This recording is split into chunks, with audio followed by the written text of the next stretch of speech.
Welcome back दोस्तों। इस video lecture में हम फैक्स या फ्लोरोसेंट एक्टिवेटेड सेल सॉर्टिंग के बारे में बात करेंगे। फ्लोरोसेंट एक्टिवेटेड सेल सॉर्टिंग एक प्रकार की साइटोमेट्रिक प्रक्रिया है जहां हम अंत में एक्सप्रेस प्रोटीन को जानते हैं, साथ ही उन सेल्स की संख्या जो प्रोटीन को सही ढंग से एक्सप्रेस कर रही हैं।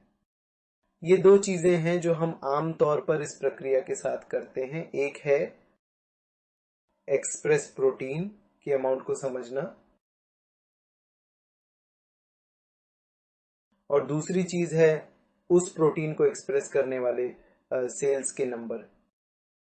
ये प्रमुख दो चीजें हैं जो हम फ्लोरोसेंट एक्टिवेटेड सेल सॉर्टिंग का उपयोग करके पाते हैं।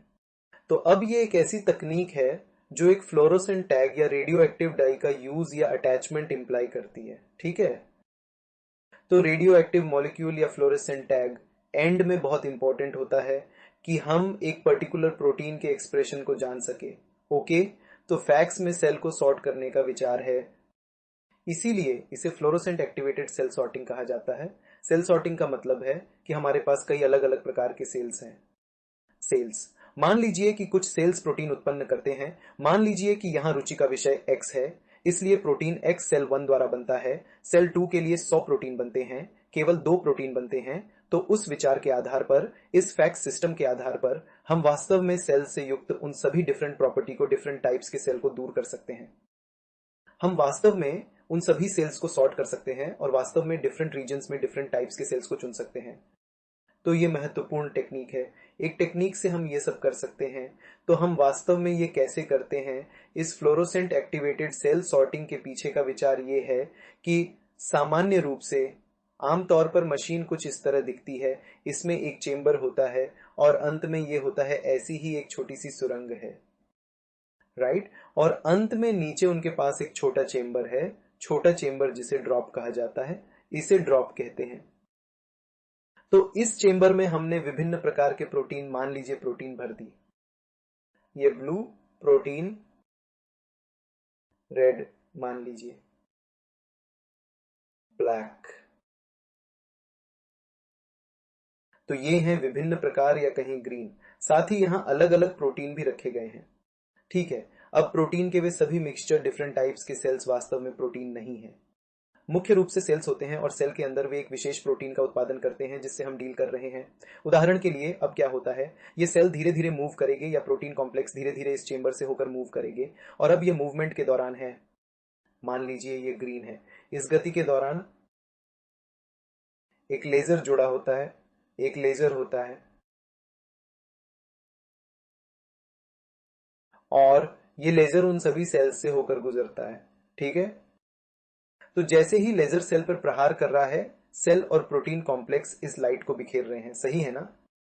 तो लाइट में एक प्रकार का स्कैटर होता है जिसे हम देख सकते हैं। स्कैटरिंग, प्रकाश का स्कैटरिंग देखा जाता है। अब लाइट का स्कैटरिंग सेल के प्रकार से दूसरे प्रकार में भिन्न होता है। मान लीजिए इस ग्रीन टाइप के सेल के लिए स्कैटरिंग कुछ समय का है, मान लें कि ब्लैक टाइप के सेल के लिए स्कैटरिंग अलग होगा, ब्लू कलर के लिए स्कैटरिंग अलग होगा। इसलिए स्कैटरिंग विभिन्न प्रकार के सेल्स के लिए एक प्रकार का सिग्नेचर मार्क है जो इस चेंबर से गुजर रहा है, और फिर अंत में उन्हें इस ड्रॉप सेक्शन में गिरा दिया जाता है। तो अब इस सभी ट्रबल सेक्शन के बाद उन्हें अंत में ड्रॉप पर रखा जाएगा और फिर इसे कलेक्ट किया जाएगा और सही तरीके के साथ सॉर्ट किया जाएगा, राइट। अब इस सॉर्टिंग प्रोसेस के दौरान इसके अलावा हमारे पास दो अलग अलग प्रकार के इलेक्ट्रोड सिस्टम हैं। एक पॉजिटिव रूप से चार्ज किया गया है और एक नेगेटिवली चार्ज किया गया है, राइट। मान लीजिए प्रोटीन का ओवरऑल कंटेंट जो सेल या किसी चीज के अंदर मौजूद है, वे ओवरऑल पॉजिटिव रूप से चार्ज होते हैं। तो उस स्थिति में इस प्रकार के मॉलिक्यूल, उस स्थिति में इस प्रकार के मॉलिक्यूल जो पॉजिटिव रूप से चार्ज होते हैं, नेगेटिव टर्मिनल के करीब होंगे। मान लीजिए कि मॉलिक्यूल्स नेगेटिव रूप से चार्ज होते हैं जो इसके करीब होंगे पॉजिटिव रूप से चार्ज चेंबर। और मॉलिक्यूल जो मान लेते हैं कि रेड जो नेचर में न्यूट्रल है, वे सीधे और इसके समाप्त होने के बाद आएंगे। हमारे पास तीन अलग अलग चेंबर्स हैं, ये तीन अलग अलग चेंबर्स हैं। अब यदि आप उस चेंबर को देखें जिसे कोई इसे कलेक्ट करता है, ये मिडिल चेंबर इसे कलेक्ट करता है और ये एंड चेम्बर इसे कलेक्ट करता है। तो इस प्रकार सेल को सॉर्ट किया जाता है, राइट? पहले स्कैटरिंग के टाइप के आधार पर और फिर चार्ज के आधार पर। तो ये दोनों चीजें डिफरेंट टाइप्स के सेल्स के बीच अंतर करने में मदद कर रही हैं। एक बार आप इसे डिफरेंशिएट कर लेंगे, लेकिन यह भी याद रखें कि यह सब एक्सप्रेशन और मौजूद प्रोटीन के बारे में है, सेल्स की संख्या जो प्रोटीन को व्यक्त कर रही है। इस प्रोसेस के आधार पर यह इंपॉर्टेंट है और हम उन्हें अलग कर सकते हैं। यही एक्चुअल आइडिया है, एक्सप्रेस्ड प्रोटीन की मात्रा को समझने के लिए उन सेल्स को अलग करना या सॉर्ट करना और फिर एक्सप्रेस्ड प्रोटीन की मात्रा को समझना। महत्वपूर्ण बात जो हम यहां कर सकते हैं वह यह है कि मान लें कि यहां हमारे इंटरेस्ट का प्रोटीन X है और हम क्या करते हैं, हम इस स्पेसिफिक प्रोटीन के खिलाफ एक एंटीबॉडी डिजाइन करते हैं। फिर से ये X प्रोटीन स्पेसिफिक एंटीबॉडी है जो स्पेसिफिसिटी और हाई एक्यूरेसी के साथ उस प्रोटीन से बेहतर तरीके से जुड़ा होगा। अब जो एंटीबॉडीज FC भाग को फ्लोरेसेंट डाई के साथ स्टैक्ड किया है, तो इस एंटीबॉडी को फ्लोरोसेंट डाई के साथ स्टैक किया जाता है। अब ये एंटीबॉडी फेबी भाग के साथ उस प्रोटीन से जुड़ा हुआ है मिक्सचर से उस प्रोटीन को निकालने के लिए।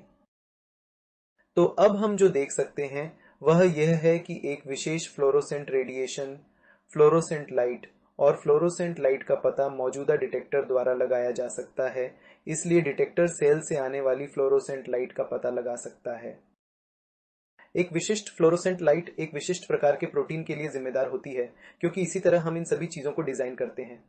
ठीक है, ग्रीन फ्लोरोसेंट लाइट, हम बता सकते हैं कि प्रोटीन X है। मान लीजिए ब्लू फ्लोरोसेंट लाइट, हम कह सकते हैं कि प्रोटीन Y है, राइट? या कहें कि येलो फ्लोरोसेंट लाइट, हम कह सकते हैं कि प्रोटीन रेड या ऐसा ही कुछ है। तो ये चीज एक पर्टिकुलर टाइप के प्रोटीन के कॉलोरेशन के लिए स्पेसिफिक होगी।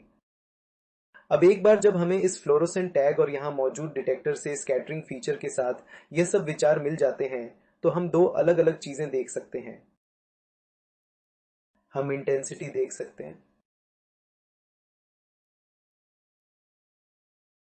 और साथ ही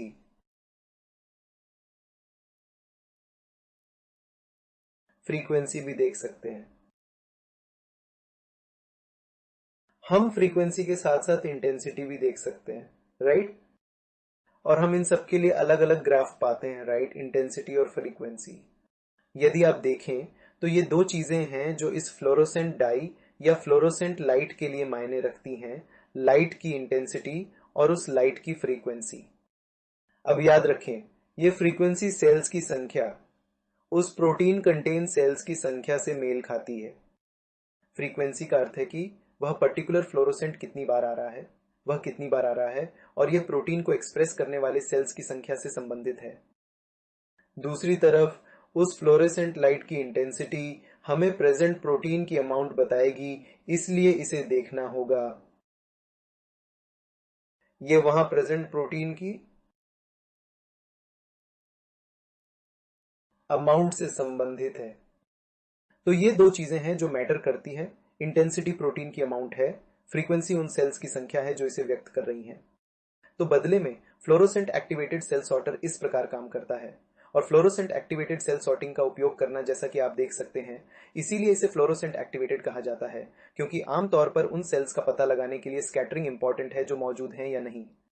लेकिन क्या सेल्स किसी प्रोटीन को एक्सप्रेस कर रहे हैं या नहीं, लेकिन एक्सप्रेस प्रोटीन की अमाउंट और किस टाइप के सेल्स प्रोटीन को एक्सप्रेस कर रहे हैं, यह समझने के लिए कि हमें एंटीबॉडी प्रोब के साथ इस फ्लोरोसेंट टैग की आवश्यकता है।